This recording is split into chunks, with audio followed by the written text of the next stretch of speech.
एक गांव में दो मित्र नकुल और सोहन रहते थे। नकुल बहुत धार्मिक था और भगवान को बहुत मानता था, जबकि सोहन बहुत मेहनती था। एक बार दोनों ने मिलकर 1 बीघा जमीन खरीदी, जिससे वो बहुत फसल उगाकर अपना घर बनाना चाहते थे। सोहन तो खेत में बहुत मेहनत करता, लेकिन नकुल कुछ काम नहीं करता, बल्कि मंदिर में जाकर भगवान से अच्छी फसल के लिए प्रार्थना करता था। इसी तरह समय बीतता गया।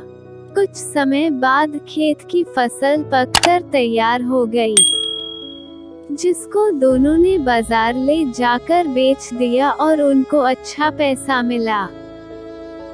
घर आकर सोहन ने नकुल को कहा, इस धन का ज्यादा हिस्सा मुझे मिलेगा क्योंकि मैंने खेत में ज्यादा मेहनत की है। नहीं, धन का तुमसे ज्यादा हिस्सा मुझे मिलना चाहिए क्योंकि मैंने भगवान से इसकी प्रार्थना की, तभी हमको अच्छी फसल हुई। भगवान के बिना कुछ संभव नहीं है।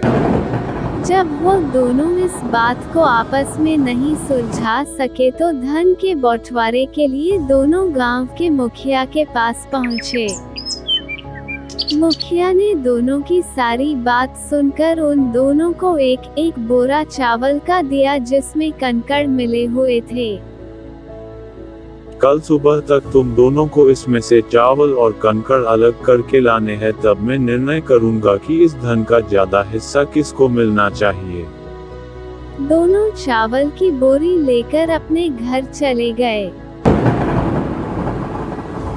सोहन ने रात भर जागकर चावल और कंकड़ को अलग किया, लेकिन नकुल चावल की बोरी को लेकर मंदिर में गया और भगवान से चावल में से कंकड़ अलग करने की प्रार्थना की।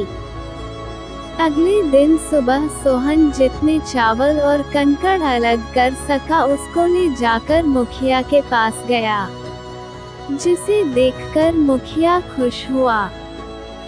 नकुल वैसी की वैसी बोरी को लेकर मुखिया के पास गया। दिखाओ तुमने कितने चावल साफ किए हैं। मुझे भगवान पर पूरा भरोसा है कि सारे चावल साफ हो गए होंगे। जब बोरी को खोला गया तो चावल और कंकड़ वैसे के वैसे ही थे। भगवान भी तभी सहायता करते हैं जब तुम मेहनत करते हो। मुखिया ने धन का ज्यादा हिस्सा सोहन को दिया। इसके बाद नकुल भी सोहन की तरह खेत में मेहनत करने लगा और अब की बार उनकी फसल पहले से भी अच्छी हुई। Moral of the story: सीख। इस कहानी से हमें यह सीख मिलती है कि हमें कभी भी भगवान के भरोसे नहीं बैठना चाहिए। हमें सफलता प्राप्त करने के लिए मेहनत करनी चाहिए।